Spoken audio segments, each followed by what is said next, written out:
वसुबारसच्या दिवशी तुम्ही घरच्या घरी गाय वासराची पूजा करू शकता बरं का. कशी करायची चला बघूया. वसुबारसच्या दिवशी घरच्या घरी गाय वासराची पूजा करण्यासाठी या प्रकारे चौरंग मांडून घ्यायचा, दिवा प्रज्वलित करून घ्यायचा.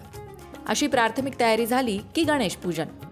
ही सुपारी गणपती बाप्पा म्हणून स्थापन करायची आणि या गणपती बाप्पाला अभिषेक घालून पूजा करायची. गोमातेच्या पूजेसाठी गोमातेची मूर्ती घ्यायची आणि त्या मूर्तीला सुद्धा पाण्याने दुधाने अभिषेक घालायचा. त्यानंतर गोमातेला हळदी कुंकू अक्षदा फूल वस्त्रमाळ हे सगळं अर्पण करायचं.